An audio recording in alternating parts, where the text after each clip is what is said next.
All right, welcome to this episode of Dental Formulator's Playbook, and I'm Dr. Rob, and with me, of course, is my assistant and my sidekick, Tammy. Hello and welcome.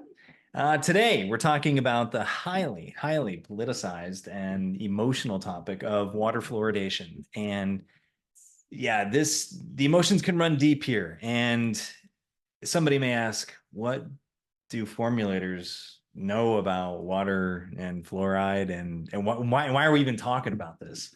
Right? I mean, that could be easily Absolutely.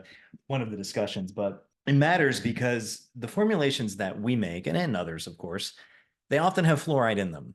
And we need some perspective about relative levels and the proper evaluation of these products, knowing that they do have fluoride in them. So, for instance, let's just take fluoride toothpaste. That in the U.S., they typically have about a thousand ppm of fluoride. Okay. Okay. Somebody listening may be oblivious to how much that is relative to water fluoride levels of fluoride. And it's about 1,500 times more. 1,500 times more With stuff that we use in our mouth in our mouth twice a day. every day. Hopefully twice a day. Yeah, hopefully every day. Maybe, maybe twice a day. And some of that inherently is going to get absorbed, swallowed, even a small, tiny fraction. So it may not seem like much, but that fraction could be alarming if we wanted it to be. But we're not going to do that because you don't see a lot of people getting sick and dying over. So where is water fluoridation usually recommended at? Yeah, so water fluoridation. So I said about 1,500. So in the US, the current level is 0.7. The World Health Organization suggests that it shouldn't be higher than 1.5, for So we're instance. at least half that. Yeah, we're at least half that, and it used to be about 1. That was a level that was established way back in the mid 1940s and into the 1950s, and that came out of some studies, a series of studies where they were looking at the impact of fluoride level in kids, and we'll discuss that in another episode. But more recently, in 2006, there was interest from the National Research Council to revisit a toxicology program guidelines about, hey, is fluoride even damaging, at all? Like the fluoride exposure that is currently in the U.S. drinking water, but Okay. around 0.7, even if it was 0.8 or 0.9, does that promote any kind of negative neuro benefits, damage, Okay. and so the National Toxicology Program got involved then in 2016, and they elicited, feedback from scientists. They said, "Hey, let's see if there's any studies that we can add to this kind of review of the literature, really, all the studies, and we're looking for new studies. We want new clinical studies, we want animal studies, mechanism of action studies, whatever. We just want to have more information so that we can make a better decision." In 2016. Yeah, so that was definitely called forth, but that had been a plan. That's right. That had been put forth from the National Research Council even prior to that. Hey, things move slow, but that's okay. So there had been more testing that had been desired, right, from the National Toxicology Program perspective. And so whenever they drafted their initial version, and this was back in 2020 or 2022, after they got some feedback from some of these studies, and we're going to be talking about what some of those papers, Okay. that led to that 2022, they actually put in that fluoride at the levels currently here in the United States might have a moderate impact on IQ of babies. Okay. Yeah, so that was alarming, and that was alarming for many scientists out there. And so I think that, And a lot of pregnant women, I'm sure. now I'm going to spoil a little bit. The National Toxicology Program, NTP, came finally in 2024 upon reviews and feedback from other scientists who actually had given some feedback. They published and they said that there's low confidence. There's not moderate confidence. Okay. There's low confidence. So no need for alarm. So no need from that perspective, but there's still ongoing things. Like we know that there's still litigation going for against the EPA, where even more recently this year in 2025, earlier, the judge ruled, hey, maybe the EPA does need to do more testing so we know what's going on with fluoride in the body. And at the beginning of May in 2025, Utah just outlawed water fluoridation. Wait, what? Yes, so they become the first state to do so. in the nation. And so even with the levels of 0.7, and oh, by the way, they were already, they didn't really have a lot of water, fluoridation, programs in place. Maybe some counties had it, but it wasn't the norm. Let's put it that Okay. way in Utah. And every state they usually leave it up to their counties to decide, hey, do you want to have water fluoridated or not? But it's monitored on some level. but is monitored on some level. So that's it's kind of concerning because it depends on where you live, and especially along the Rocky Mountain area, there's really high levels of indigenous native fluoride levels just from virtue of the terrain just being, well, mountainy. And there's other different types of minerals that are also familiar and compatible, and they just have fluoride elements as part of that, of their structure, of their composition. I mean, this is just, it's naturally known. I mean, that's where in the US, the first cases of dental fluorosis were really looked at with a strange eye because the teeth were black almost. Sometimes they were brown. They were definitely mottled. They were not the pearly whites that we have now, right? So, and this is because they had to drill wells. Well, yeah, and they were just drinking the water. They were just drinking the natural water that had, whether they drilled a well or they got it from the creek or whatever, the water was inherently naturally higher in fluoride. So it was also during manufacturing processes too of aluminum and stuff. Alcoa was involved in this in certain sites, especially in bauxite, Mississippi and around those areas. Fluoride is actually a byproduct. It's used, hydrofluoric acid is used in the aluminum extraction industry. And in the turn of the century, the water was just dumped and it ultimately filtered, into the why we have groundwater. regulation now. Which is why we have regulations now. But yeah, the sins of the past, right?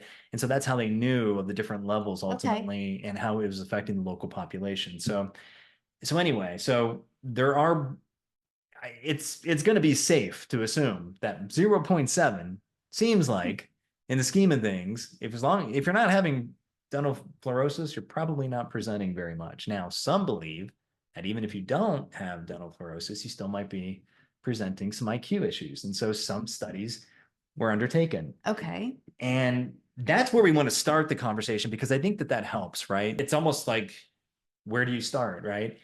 If everybody's concerned with the babies, with the infants, with the children, it starts there, then why don't we look at pregnant mothers? And so that's what several groups started to do. And they started to do this in Mexico, where they were looking at some pregnant mothers. I think they were looking for other toxicants. Okay. And so they saved samples, and there was a retrospective analysis where they just took some of those samples then that were collected from a while back, and they analyzed the fluoride. Okay. From urine. Okay. And from blood, both from the mother, obviously, especially if they're pregnant, which they all were. And they were able to identify there was fluoride in the blood. There was definitely fluoride in the urine. They tried to correlate the two, but they didn't really correlate very well. So if I hear you correctly, just because there's one amount of fluoride in the urine doesn't mean there's going to necessarily predict the amount that's going to be in the blood. Exactly. And this is something that researchers in this space do know about. In fact, there's been reports and papers published about this in the research community. I can think of several in 2011 in the monographs of oral science easily that have talked about this, kind of not really like a meta review, but more of a perspective review, where they group together different data sets. And they say that, you can kind of correlate with adults as long as they're a certain age, like 18 and over. Maybe with children, if they're less than 7, maybe the blood in the urine starts correlating, but you really can't compare, for instance, children to adults. One that's developing versus one that's already developed. Yeah, and even those that were developed, it was kind of a stretch. Okay. It was going to be a stretch. Can you really compare the urine and the blood from a given group?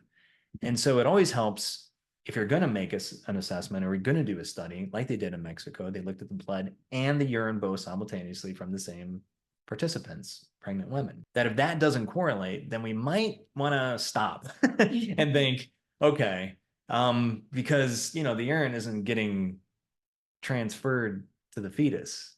It's the blood that gets transferred. So we have to understand some of those nuances. But anyway, that study, published in 2016, was followed up by another study also using the same kind of participants and using the blood and stuff. And there was a couple different variations.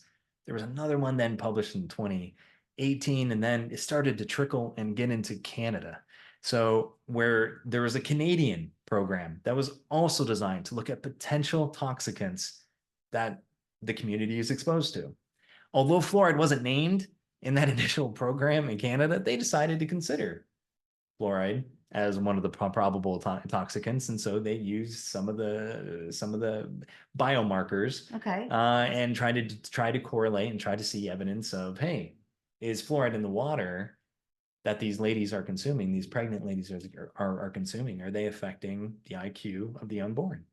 Okay, so Now they wanted to follow it up, so they basically, wanted or to do it follow it up. themselves. Yeah, Mexico's doing it. And by the way, they did test for the IQ of young children in Mexico.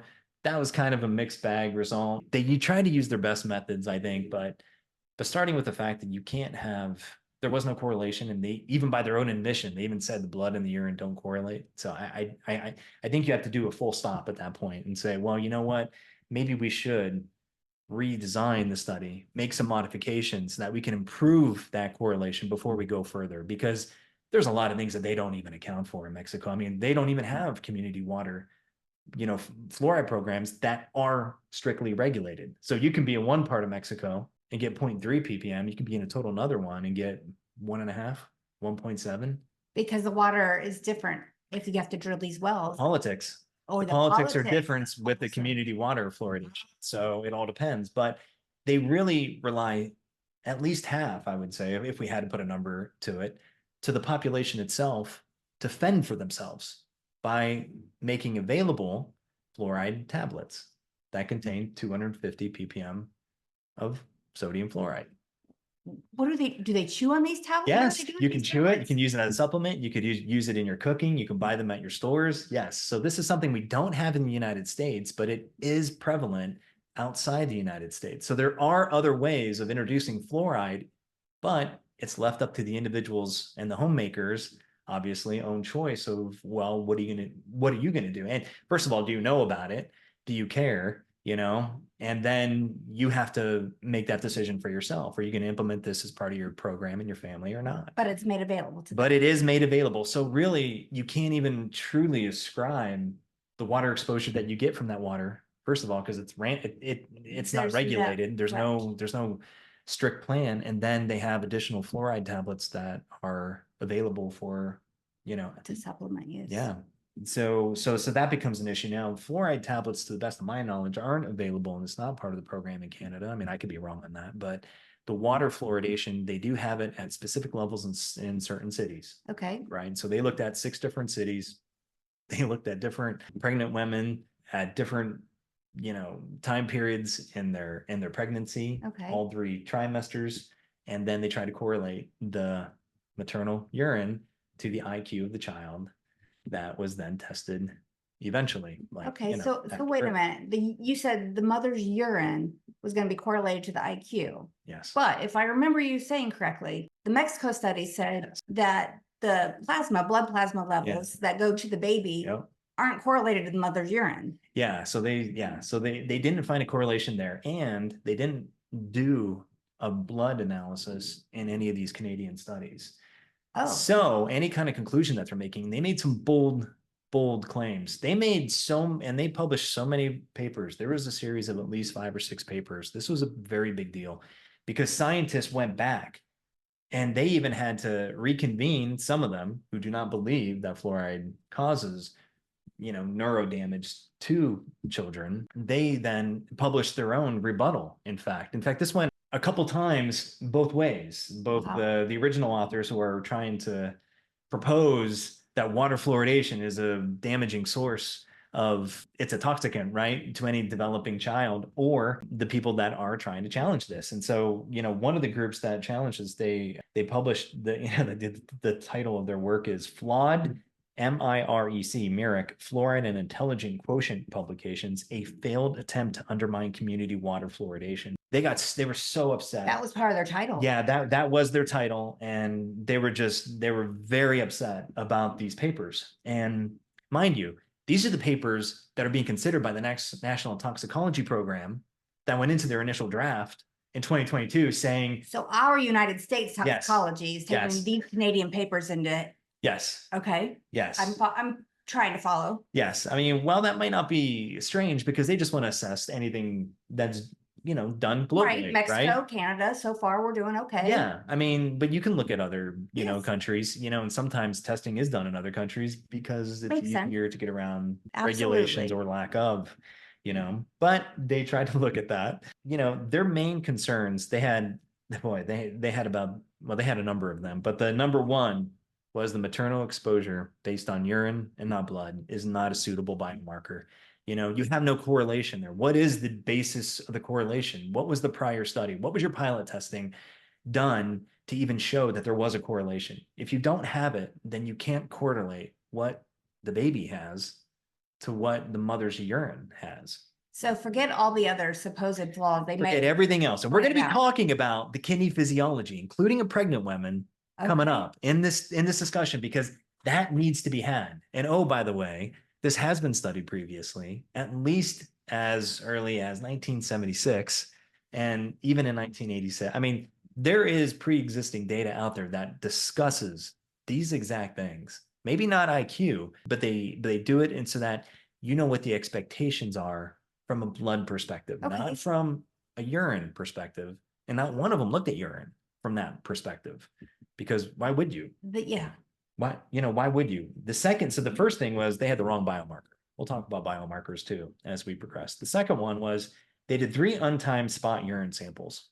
This is a problem because they like to think that, hey, we did 3, we're really consistent with what we did. No, they took 1 measurement in the first trimester, another one in the second, and then another one in the third. Even if they might have been fasting, we don't know. Nobody knows if they had an oral hygiene event or the last time they even had black tea, decaffeinated tea, which, by the way, contains way more fluoride than your typical water fluoridated sample has. We'll get to that too.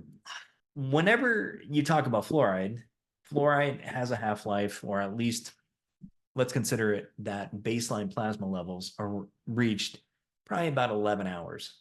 Okay. After ingesting the fluoride. So we can let that simmer a little bit. Maximum absorption is within 1 hour. Okay. But they only used 1 time spot, and we don't know when that actually was. What would have been better, for instance, is to have maybe 3 time spots, heck, even 2 on a given day, and have that, at least more than 1 day.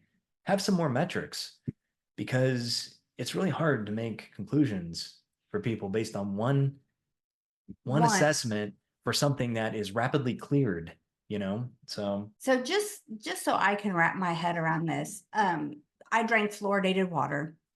You are saying basically that it's going to reach its peak levels in my blood, say around the first hour or so, and then pretty much it's at least halfway gone by 11 hours. Halfway gone. Yep, that's right. So I mean, this is all in the urine, right? And there's going to be different factors, and the fact that you're dealing with the pregnant population group, that has to be considered, right? This is a special, very special group, and admittedly, there's probably not a lot of data out there as it relates to the IQ of the infant. In any case, at least these kinds of studies, for better or worse, at least they're having a discussion, but what we need to do is we need to make sure that we're not rushing to judgments. And whenever I say we, like, whether it's a nation, having a toxicology program report, whether it's a state, coming to some kind of conclusion about whether fluoridation should exist. I mean, whenever that EPA ruling came out several months ago, back earlier this year, immediately the American Dental Association, the American Academy of Pediatric Dentistry, I mean, they immediately submitted their response for support of fluoride. They immediately published that. They reiterated that. And nobody in the dental industry that I'm aware of, from a fluoridated toothpaste product, they're not holding back. They're not rethinking, wow, should we make and sell fluoride toothpaste? Is this going to be a concern? There has been none of that. Like, it's not even a factor. So I think that tells you that the industry itself and that these organizations, they know, because they've been involved with it. Some of these other scientists who are making a stink about this haven't spent their life dealing with fluoride as much as some of these other organizations have even been around. They may not even know. They want something something to point to. Yeah, and we're going to get to a comment that I took right from one of the authors of the original studies, and he was there were three authors, and he's among those three authors, and this guy is made one of the expert witnesses against fluoride in the water. And I'm going to explicitly say exactly what that said. And he, Okay. even if he was to say, well, that wasn't my thought, it was somebody else, his name is part of that paper that went into print, and it's forever there. Of these Canadian papers. Yeah. Okay. And in their response to say, hey, look, our studies are good and we used everything else. This is an observational study. Well, you need better design, because some of these designs, including in the Canadian, used, for instance, they were done in 6 different cities. They had all kind of random people administering the IQ test. They weren't necessarily trained. They weren't calibrated. Well, they were trained minimally, right? But they didn't necessarily have the history that it takes to, to end experience that it takes in dealing with measuring the IQ, especially of children. I mean, come on. That's very We've had a kid. That's incredible. That's it's amazing. Certain elements or learning disabilities of kids until after a certain age. Until after a certain age. You're absolutely right. So, and they're trying to get IQ and different aspects of IQ even before they're 4 years old, or even so it doesn't end though with just Canada. So, and all these other papers, studies, even and these are getting national attention sometimes, published in the news and stuff. Even one in Los Angeles that dealt with Hispanic pregnant women, they published, and they said, oh boy, fluoride, I don't know, if I was pregnant, I would keep my fluoride exposure minimally. I wouldn't have fluoride water. You start looking at the details again, guess what? They allowed the mothers to self-diagnose the IQ of the child. They just said, hey, look, we have the IQ test. We're going to let our mothers just self-diagnose, and we'll let us know if there's any issues. My kid would have been smart. I would have diagnosed my kid. Again, and they use the urine, and everybody's using the same urine analysis. And what's really funny, doesn't impact the child. It doesn't impact the child. And clearly they said it doesn't correlate to the blood. Yeah, they didn't. And that was the issue, right? In that original 2016. Okay. So there are some major issues here. So I think, and in some of the Canadian studies, they are relying on the mother's reliance on recalling what they had to drink or eat prior to their spot urine analysis. How long? I mean, I don't, it's the good question. And then all of a sudden you have covariates or covariables that are introduced into these models that the scientists can use to try to figure out, well, maybe we can rule out this, or we can rule in this. Like maybe they had black tea. Well, black tea is only one thing. And did you have decaffeinated tea? That is twice as much fluoride than regular tea. So what about matcha tea? That is yet a different level. You can't start making these assumptions. And how long did you brush your teeth for? What kind of fluoride toothpaste did it have? Or actually, did it even have fluoride, your toothpaste? Did you use mouth rinse? Did that have fluoride? Oh my gosh. They didn't take any of that into account. There are so many things. And so you're left to the mother's reliance on her honesty. And even, pregnant women, God love them. Their pregnant brain, man, you lose 30% of your memory. It's crazy. It's really hard to know, even on a good day. Heck, even being non-pregnant, it's hard to remember, right? Yeah. I mean, this is the deal. And so there's all these different variables, and all this stuff is going into these studies that are causing some alarmist kind of reaction. And no wonder it's getting a very strong response. I mean, I don't know of another time in the dental field where there's been such strength in response to any kind of thought about one way or another about something being intoxicant or something maybe being beneficial, but it's being abused somehow. I don't know. I would have to think about that, and we just don't, have that in the dental aspect at all. So, but there's a lot of other things in the news that are, causing hormone disruption and stuff, and that can be, I'm sure very well justified. But here, a 0.7 ppm fluoride level, we're going to get into that. So, okay. So these studies, so they assessed all these things, again, self-assessments and not regulated assessments, calibrated, I should say, with certain therapists, examiners. I'm not saying you have to be a psychologist to analyze somebody's IQ, but there should be some kind of calibration and experience level and monitoring, and maybe it should be on a one-on-one. Some of these assessments were done in a group. So if that's the case, then that may sway things, you know. But there's some different factors. Okay, so we're going to continue on here. So there are some studies that were put out. I think we made that established, right? Yes. So we need to talk about a little bit about the physiology of pregnancy. Let's talk Okay. about it. See, I mean, nobody really knew that we were going to be talking about this. I mean, this is a custom, Well, there's plenty of formulation pregnant women. kind of podcast. But what are we doing? Yeah, but we have to talk about this because it's absolutely fascinating, and we're going to talk about how fluoride is even processed in the body anyway. So Okay. it all goes It's all useful. it all goes together, So facts. Here's a couple facts, and we get this from the experts. You can look up these reports and such, but up to 100%. So all on pretty much any pregnant woman up to will have a 100% rate there of experiencing some kind of hydronephrosis or enlarging of the kidney, Okay. whether that's volume or whether it's actual physical organ size. It doesn't get up to twice its size or anything, but it's like 1.5 centimeters length, for instance. But the volume can increase by up to 30%. So pretty interesting. I didn't know that. Wow. Yeah. I mean, I didn't know that. And it continues to swell as the pregnancy progresses through the Okay. trimesters. Okay. The really interesting part of here, I think, is going to bear on why maybe using urine might not be such a good biomarker. The GFR rate, glomerular flow rate, which is how efficiently the kidney filters Okay. urine, right?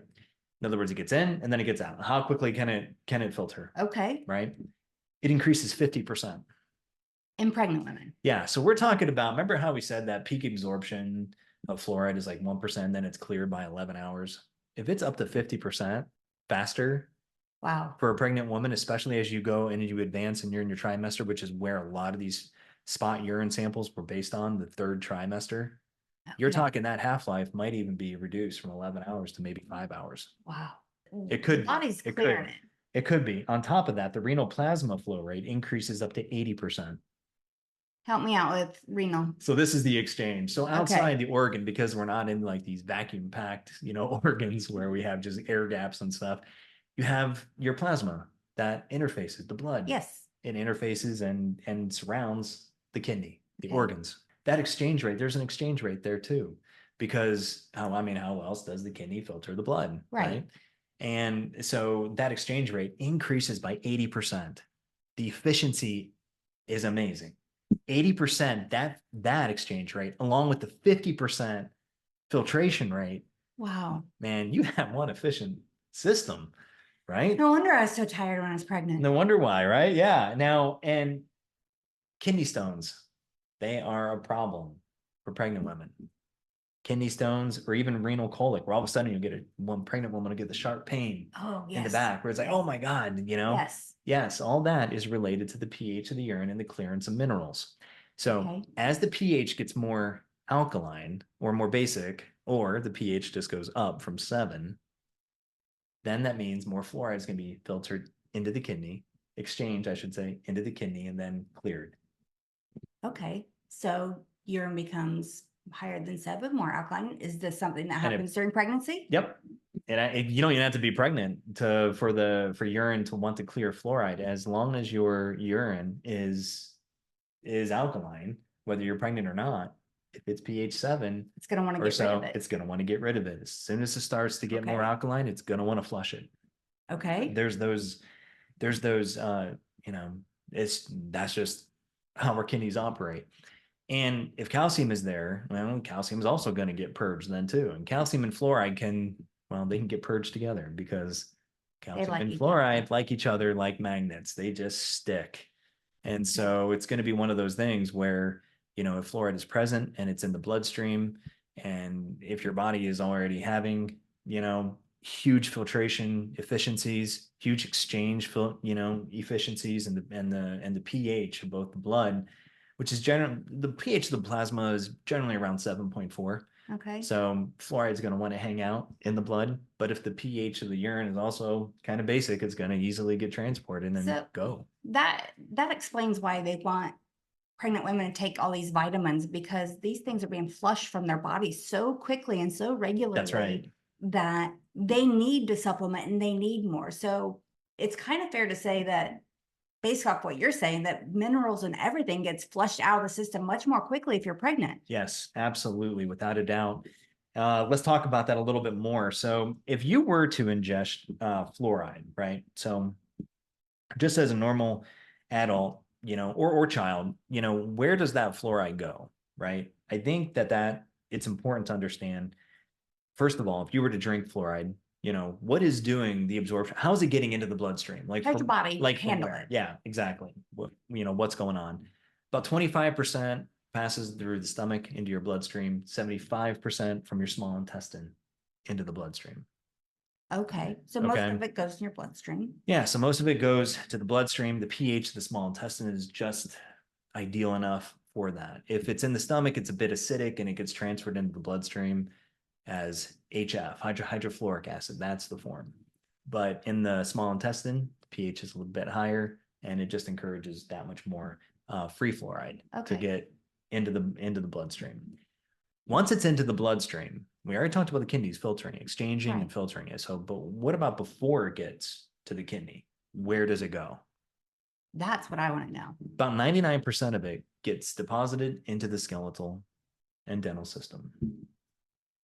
Which makes sense. Isn't that part of what makes us strong? Well, that's how we get calcium and phosphate from our foodstuffs, from our supplements, anyway, into our bloodstream, and it goes into the body. It gets directed to those areas that same really process need it. then. Yeah. Now fluoride does. Now there are areas that, but it's only 1% that aren't absorbed into the bone. But that's 1%. So 1% of all the fluoride that we ingest, if it's 0.7 if we're drinking the fluoridated water that's monitored, or if it's 4 grams if I'm drinking matcha tea or something. 4 ppm or 4 p.m. That's right. Yeah, that's right. Okay, so goes in my body. 99% of it goes to all my good stuff, makes me strong. Yep. And 1% does what? And 1% kind of hangs out. Sometimes it's in ionic form, but mostly it's in this non-ionic form, or maybe it might be coordinated to proteins, maybe some lipids. Help me with ionic, non-ionic. Yeah, so in the form that would easily be transferred into the kidney is going to be your ionic form. Okay. It's just fluoride, right? Just hanging out. Just hanging out. And so then it just goes in the kidneys and fluoride is actually what helps. That's why it helps bond with the bone and stuff. Fluoride is negative, and it's attracted to bone, which has calcium, which is positively attracted. Okay, makes sense.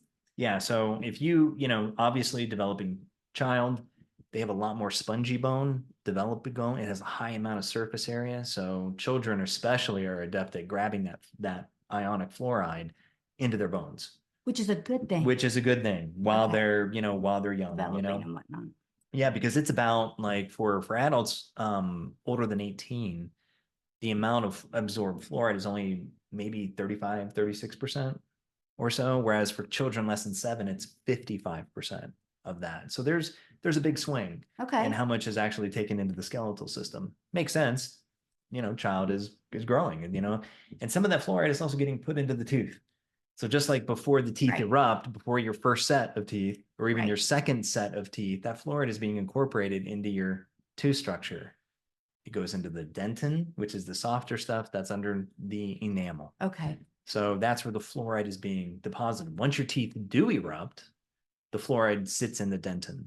Okay. And it continues to just sit there, but it doesn't extend into the enamel. So once you can see your pearly whites, you need some toothpaste or something else, because no matter how much to protect them you eat or drink in terms of fluoride, it cannot reach the enamel. Once they're developed, it can't reach the enamel. Okay. Yeah, that's right. So I think that's that's pretty interesting. So how this is really important is that whatever has been absorbed into the skeletal structure can be deabsorbed. In other words, there's all kind of bone remodeling that naturally occurs. So that is a reversible process. So if fluoride is put into the bone, it can also be taken out of the bone. Okay. How do you think that relates to pregnancy, especially as the pregnancy progresses from first to the third trimester? From what I've been told, the baby takes everything from the mother. Yeah, so the mother is going to be shedding minerals that it can't basically keep up with, right?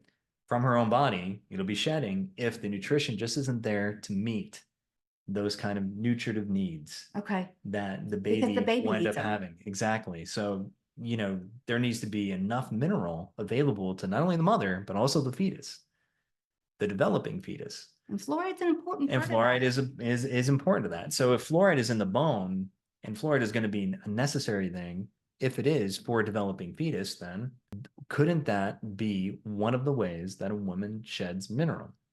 Now, that also assumes that maybe some of that goes into the bloodstream, but where else might that fluoride be cleared? If not in the blood, then in the urine. Ah, of course. So, Because it refilters out. yes, and the urine is, the whole kidneys are going to be very adept. That might not be obvious. Here's some data that's going to shed more light into Okay. that. Among the organs, among all the different organs and such, which organ then, I'm kind of already giving it away, holds the most fluoride?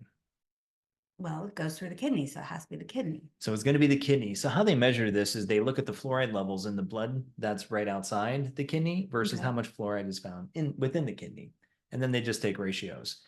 The ratio, just to give you a number, is like four times more. There is more than 4 times as much fluoride within the kidney than there is in the surrounding blood of that organ. Okay. How does that compare? Has to be the next question. Like, where's your reference? Right? Like, if you have 4 times, I mean, what about the intestine? What about the liver? The fluoride is by far the most. The next organ that has as much fluoride in it Okay. is the liver. The second way the body clears things. Yes, and the liver. Now, the liver, only the ratio actually goes less than 1.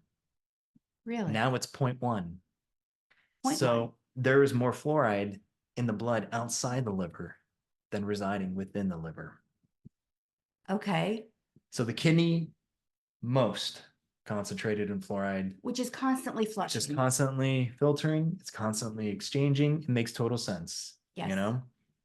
But with the liver, it dramatically falls. By the time you get to the brain, it's less than 0.1. So again, you're looking at with the blood-brain barrier, that doesn't allow for fluoride penetration. That's one of the ways that fluoride is protected in some areas of the brain, not all areas. But the surrounding fluid of the brain is generally richer. The blood is richer than the actual organ itself at a ratio there of less than 0.1. Okay. So you're talking about the organs. The kidney makes the most sense. 4 times the amount of fluoride than is in the plasma. The next is going to be liver is 0.1. Yep. And the brain, which is all these studies are concerned about, is 0.01 ratio. Or something, yeah. I mean, it's hard to ascribe certain numbers to it, but the chances of there getting to be, massive Fluoride in the amounts of brain. fluoride in the brain, unwanted, where the body just can't help itself, it's helpless, and it doesn't know what to do with all this excess fluoride. It must go in the brain. I can Sounds silly. It sounds silly. I can understand that argument if there was too much fluoride exposure. And you know what? There could be, I'm not going to say that there isn't, but it's not from fluoridated water where the fluoride level in the water is less than 1 ppm. It could be if you're chewing on leaves that have a high amount of fluoride. It could be if you're drinking a ton of decaffeinated black tea or green tea or even match tea. Maybe, just maybe, I'm not even guaranteeing that. I'm just saying maybe that would make the body work that much harder. But you know what? The kidneys with the filter system kicked into overdrive already, 50% with rate, 80% in exchange rate. It's incredible. And the woman's body is going to be, the mother's body is going to be losing mineral constantly. Right.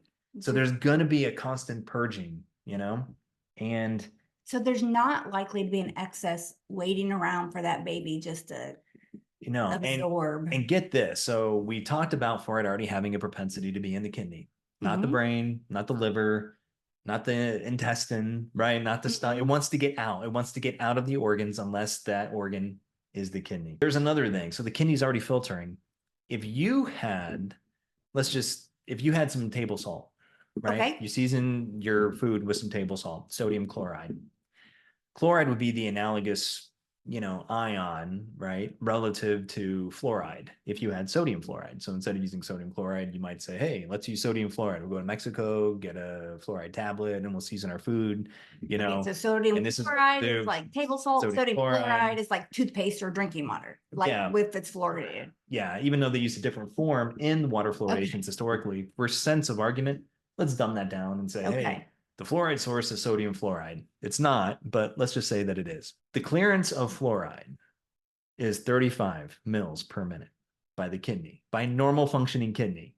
Okay. With normal GFRs, normal exchange rates, right, is about 35.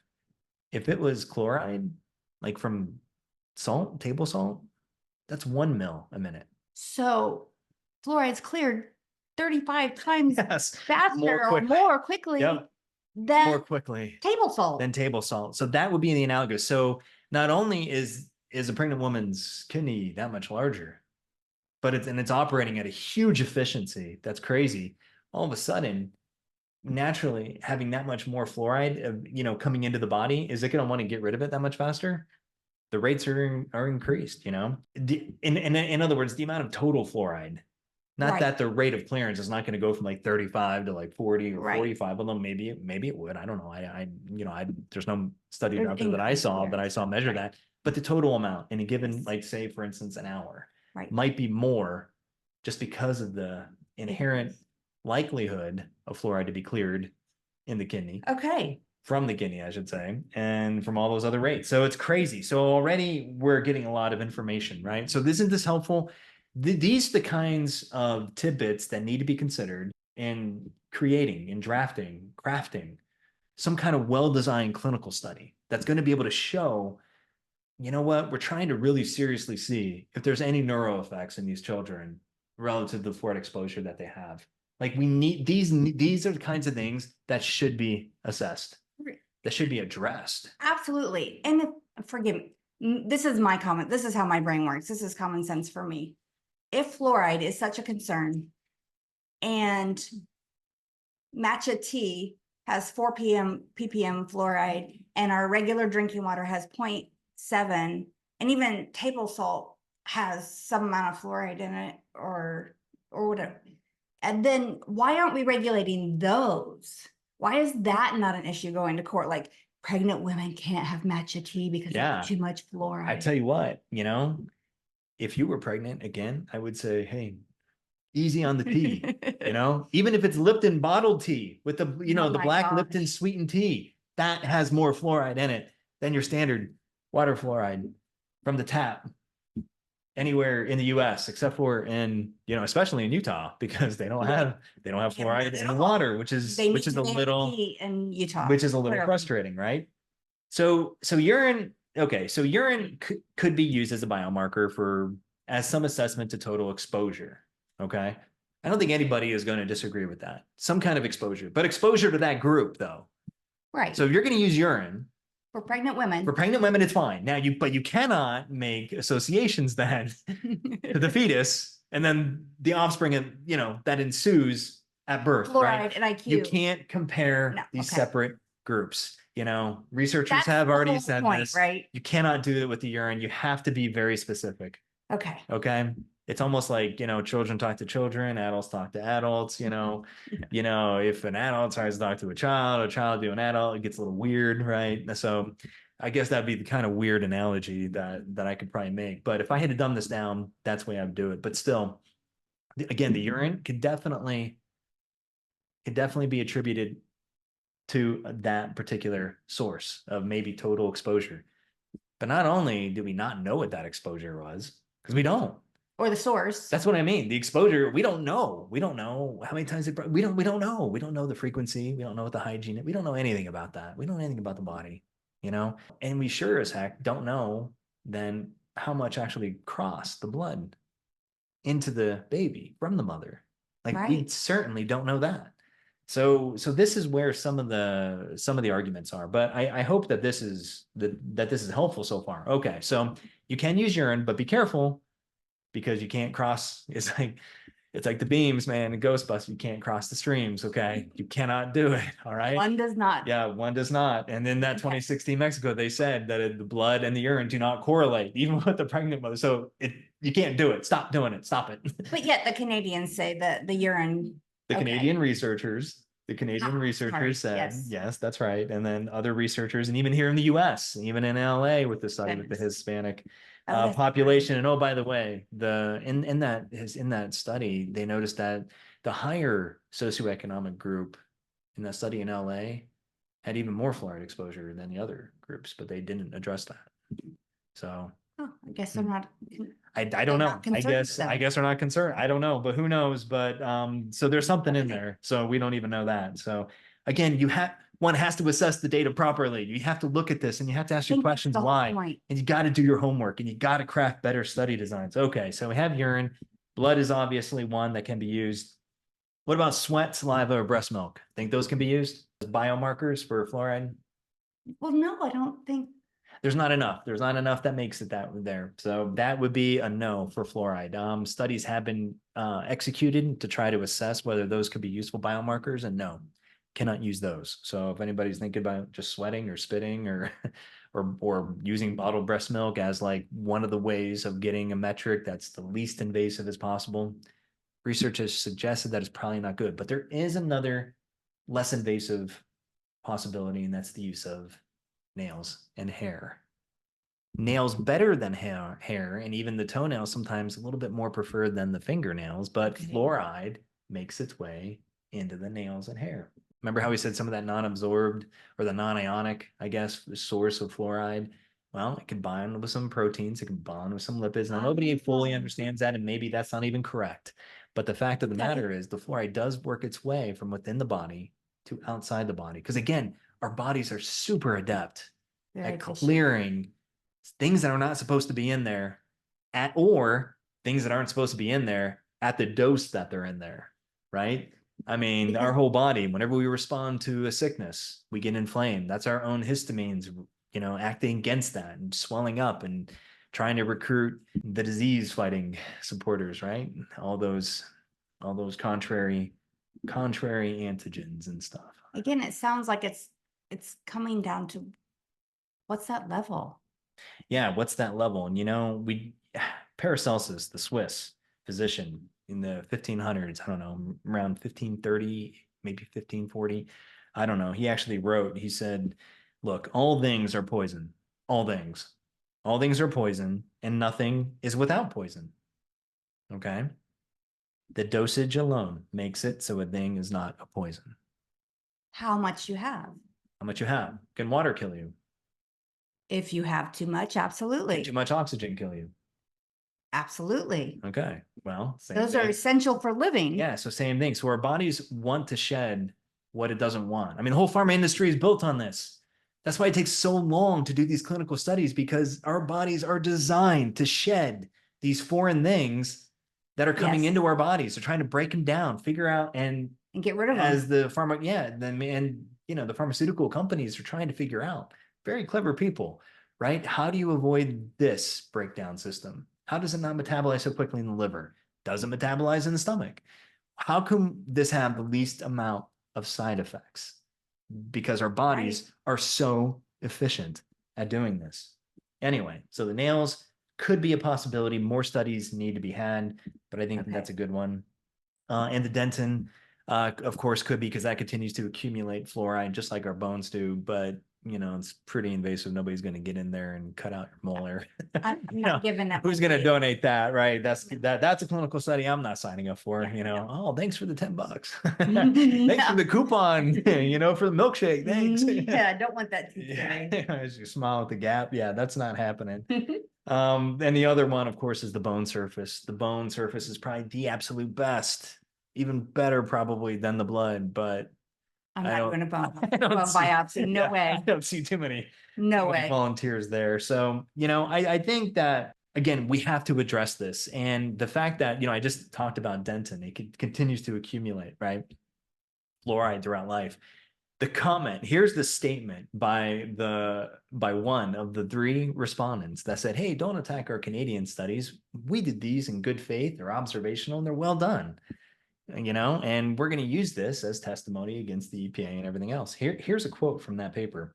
Quote, we should also take precautions to protect children's brains from a potential toxicant, especially when there is no benefit of fluoride for pre-erupted teeth.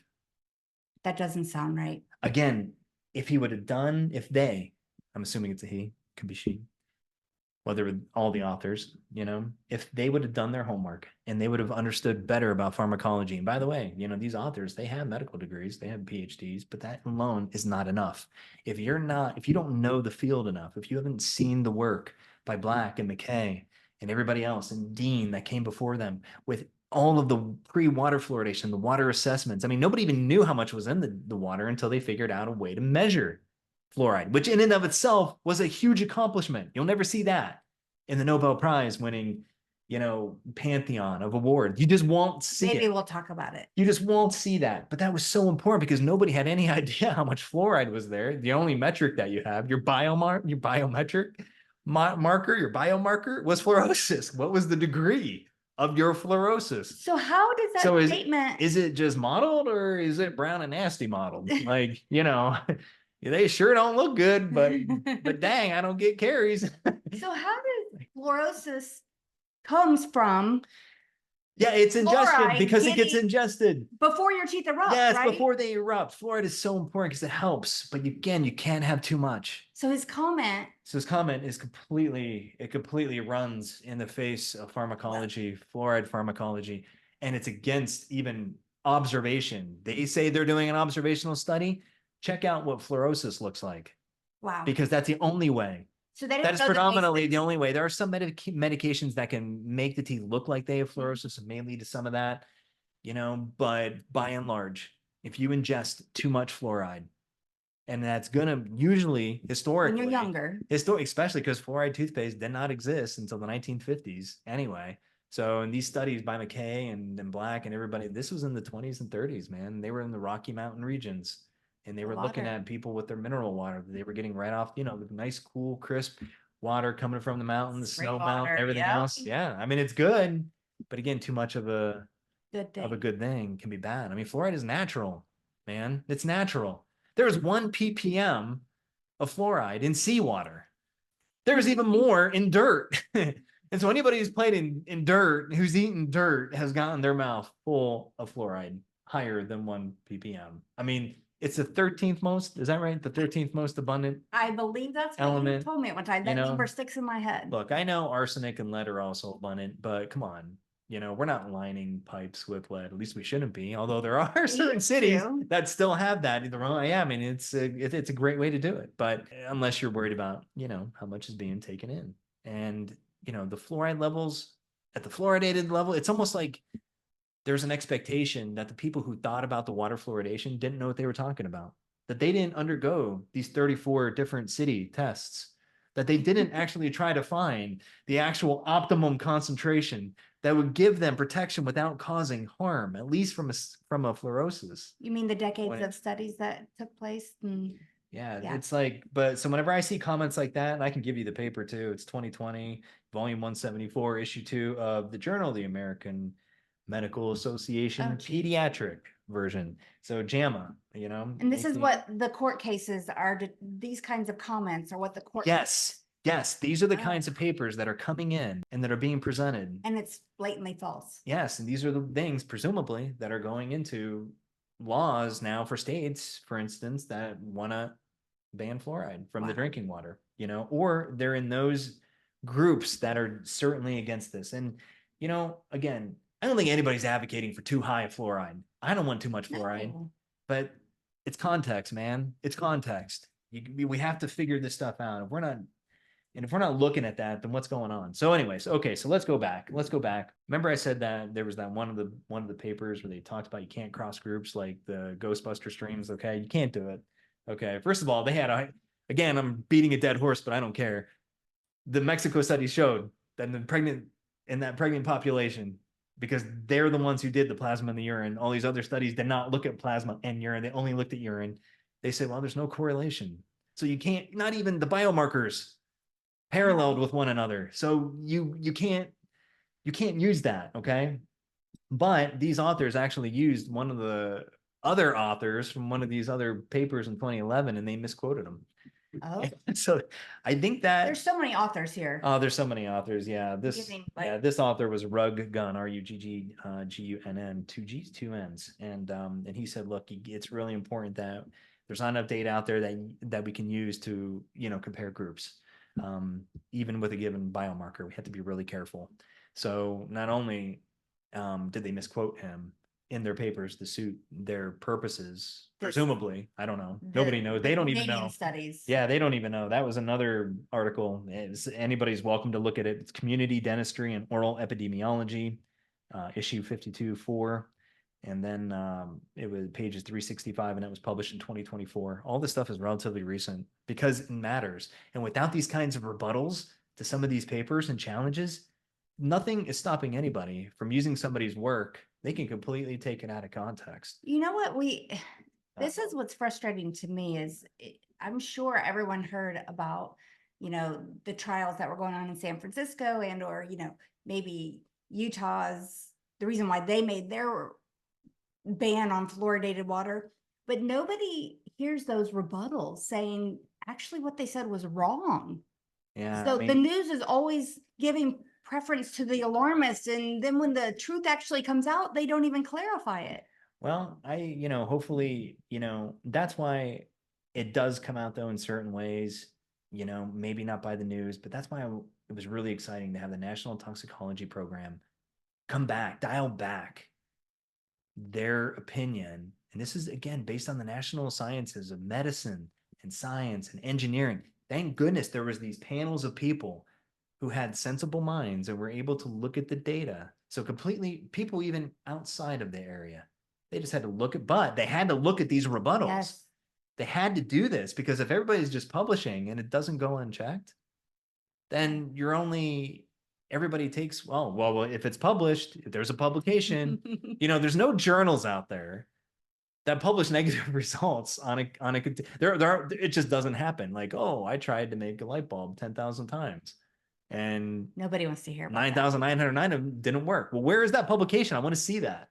I want to see that so that we can not make the same mistakes, right? I mean, everybody wants to toot their own horn. And we understand, but it's just part of maybe a bigger problem. But at least there's checks and balances. At least some researchers did the rebuttals. At least these national academies had panels and volunteers who helped review and assess this kind of stuff. And as a successful measure, that National Toxicology Program dialed back and said there's low confidence. And you know what they said? Everybody said, including all those reviewers and stuff who looked at that, they said that there's a high degree of bias that went into those studies that were purporting water fluoridation at these reasonably low levels. I mean, it's less than 1 ppm, folks. Less than 1 ppm. Explain what ppm means. It's just parts per million, So if I had 1 million gallons of water, 1 ppm would be 1 gallon. It would be 1 part, maybe like 1 particle, 1 part in that million gallons. Geez. Yeah, so it's very tiny. It's very tiny, yeah, but it is larger than parts per billion. And so people talk about, well, we don't want arsenic or we don't want lead in our food. Then those are usually measured into parts per billion. Okay. But ppm, pretty reasonable. That's why I had to use the toothpaste example, 1,500 times more. There's 1,500 times more fluoride. I know you're not ingesting it, but a portion of that does get absorbed through the oral mucosa. But let's not even use that. Let's use matcha tea, which has 4 ppm, maybe between 3 and 4 ppm. That is being ingested. Yeah. And that is 3 to 4 times higher than fluoridated water. Full stop. Like, I don't know what else to tell you. There might be a lot of people in panic right now. Yeah, I don't know. Matcha tea cells might bomb. If that was the case, and that means that people are listening and that they're making good decisions, and I don't know. I mean, I would certainly support that. Now, another thing about the IQ. So if we go back to the IQ and you say, okay, well, let's, have there been any studies that assess the actual IQ? Because that's what got this all started in the first place. So there's a really interesting study that came out of Australia because they had, they performed an evaluation on a huge amount of a certain subset of the population back in 2012 to 2014. It was part of a national study, and they wanted to look at the effects of fluoride and other things. And this is definitely more of a longitudinal study. So observational and it was longitudinal. And they said, and this is especially timely because this is, again, published just at the end of 2024, right? And available 2025, right? With their study, they looked at those kids who had been living in that area consistently for up to 5 years. 5 years. And then they based their total fluoride exposure based on those living conditions, where they lived, and what their fluoride was exposed, what they were exposed to, right? From water fluoridation, from a toothpaste, perspective, maybe from a dietary based on their socioeconomic and family lifestyle. There was all of these things went into this model. Time has passed, and they just reevaluated some of those same kids. So they'd be much older now. So they're older now. So now they're ranging, anywhere between 16 and 26. Some of them are still kids, but some of them are young adults as well. And they performed a clinical study using the same kind of IQ methods that these other studies had wanted to use and did use. And honestly, they probably tried to use them in the best faith possible, But in this particular case, they used a trained examiner with tremendous amount of experience, and he helped calibrate 3 other psychologists. He himself was a psychologist. They calibrated them, and then not only did one of the psychologists giving that to one of the students, one of the participants, 16 to 26, they would do it individually in one room, plain room too, with no distracting colors or patterns or things like that. But another one of the psychologists that was in that group observed. So then there was all these additional checks and balances. They were calibrated according to their standardization, to the IQ. Yep. And it was one of these Wechsler tests. There's different variants of these, of course, but they use the same ones. Yeah, this is a paper published by Doe. It appeared again, like I said, at the end of 2024 in the Journal of Dental Research. So specifically around IQ, and what they find. Exactly. No difference in IQ. No difference in IQ based on 0 all the way up to maybe some or more fluoride exposure. So regardless of the fluoride exposure. Yes, which was controlled. It wasn't in excess. It's not like they had 10 or 20 ppm water supplies, right? And where they were living, right? Yeah, that's right. But regardless of their exposure, it did not impact their IQ. And this was just published in 2025. Yeah. So there is a really important study that I think. Thank you, Australians. Yeah, I know. Thank you. Thank you from down under. Good things come from down under, So I think that is really important, right? So all those things are certainly helpful. Now, let's, one of the things that we did not talk about that we needed to talk about yet are the expectations for how much fluoride there is in the mother versus cord blood, maybe amniotic fluid versus baby. We never actually talked about that. And so I think we need to talk about that. We kind of already talked about how there's a lot more fluoride in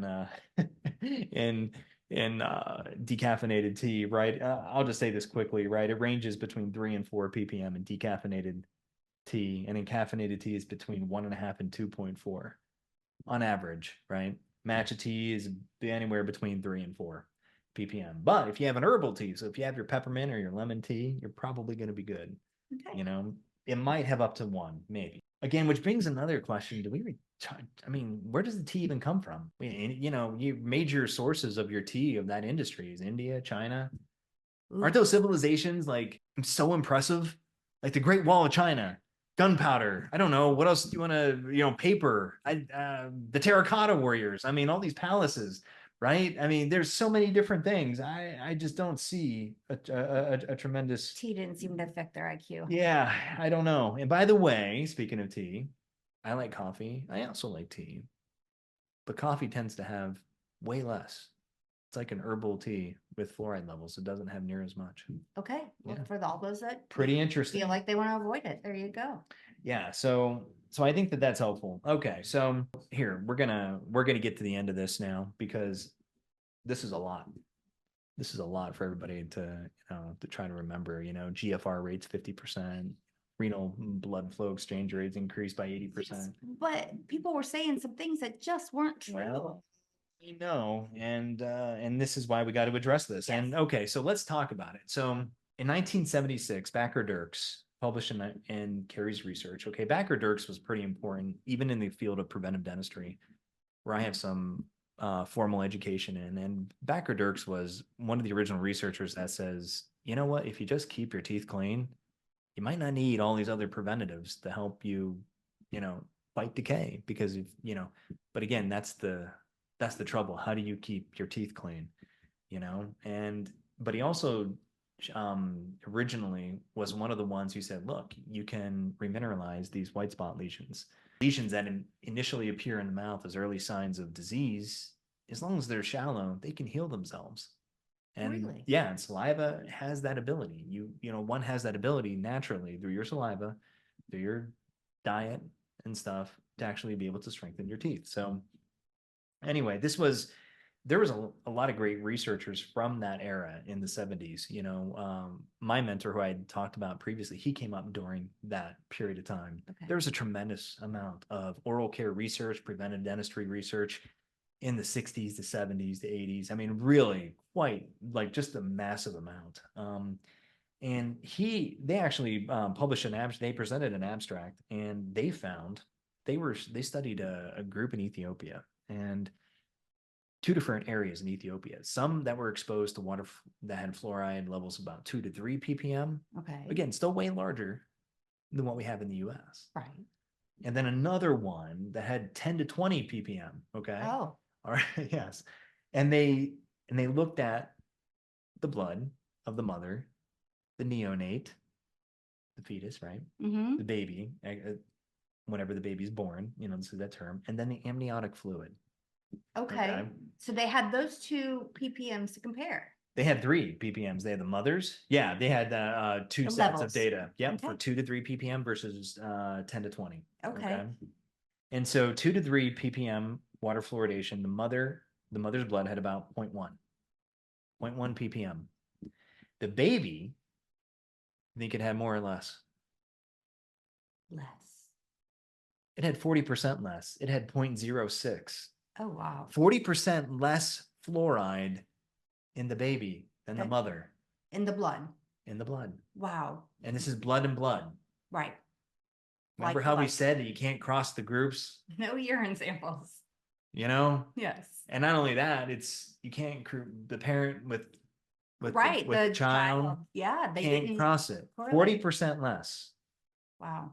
At 0.06. The amniotic fluid had 0.17.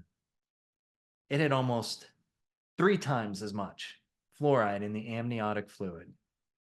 So if the baby didn't need it, it didn't take it, I guess. It was just expelled into the fluid. Wow.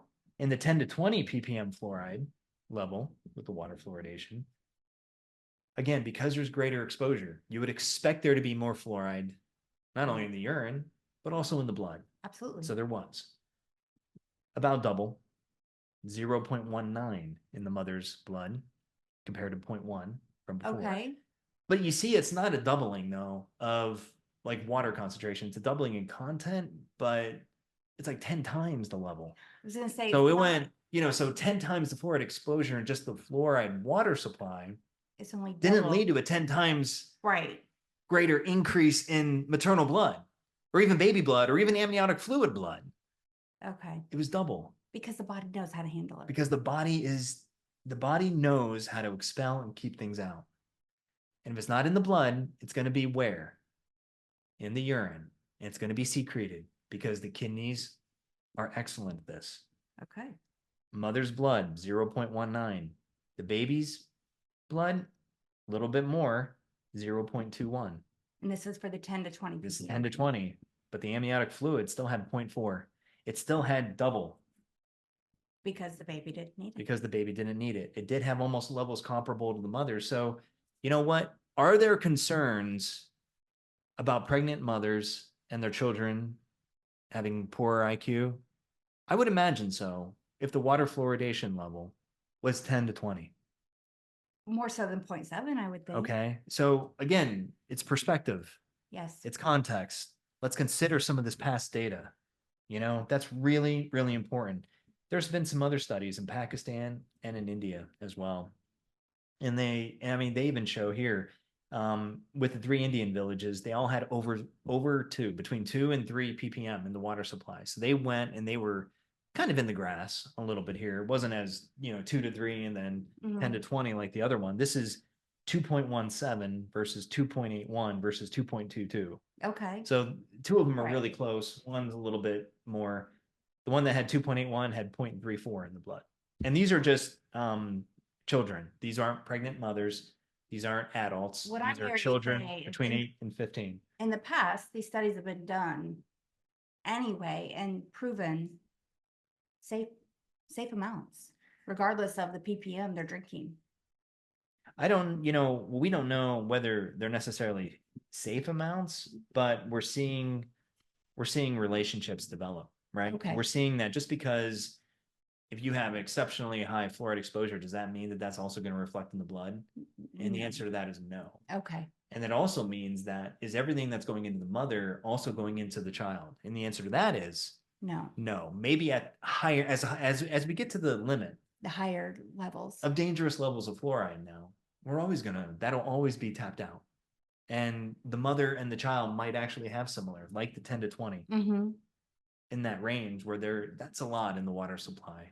Okay. They're going to manifest fluorosis for sure at that level. Like it's not going to, their teeth aren't going to look nice at all.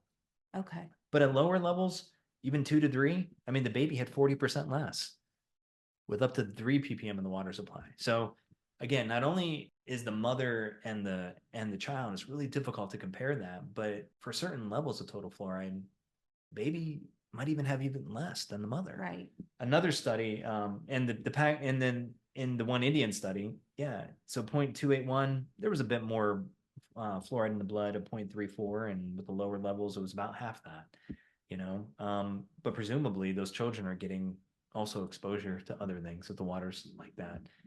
There could be betel nuts, BTEL. Those are popular chewing. It could be leaves. It could be through tea, right? We already said tea is very popular, including in Pakistan and whatnot. In 1986, in a journal in reproductive biology, obstetrician in reproductive biology, 1986, these researchers published on a population of pregnant mothers and their child, kind of like an update to the 1976 Thacker-Dirks model, where you looked at in Ethiopian populations. But here they looked at even lower water supply, 0.5 ppm. Okay. And they said, okay, well, what were the contents of fluoride in the mother, the baby, and in the fluid, blood, obviously. 0.03 for the mother. So that's way less.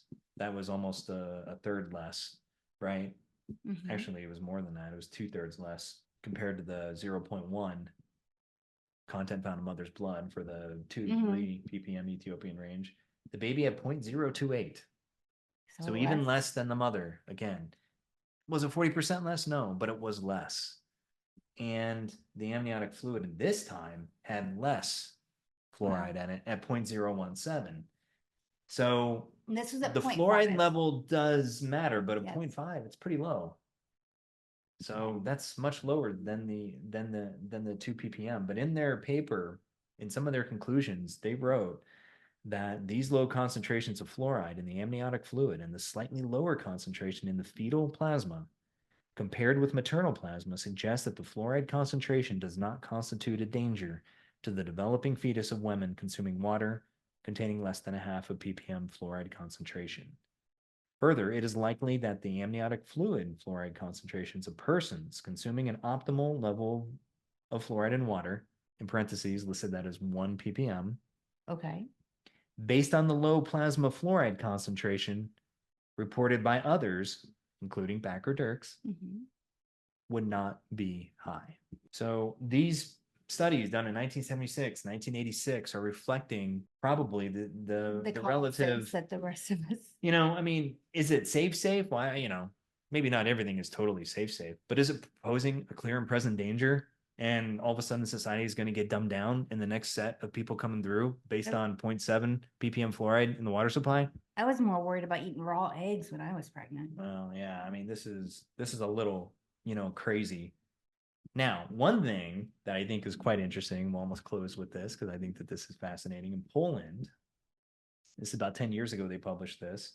In a water fluoridation community that had between 0.4 and 0.8 ppm fluoride. Okay. So kind of close to where we're at now. Like at least we're within those bounds, right? They looked at both pregnant women in the 28th and the 33rd week of pregnancy, as well as non-pregnant women. And they measured the urine. Now we're going away from blood. I know we're back to urine, but this is kind of interesting. Okay. This is kind of interesting. Okay. Again, I'm not going to say that we can correlate urine to blood. Okay. I'm not saying that. And it's, we can't assume one or the other, but just from an overall observational point of view. Okay. Which one do you think had more fluoride in their urine?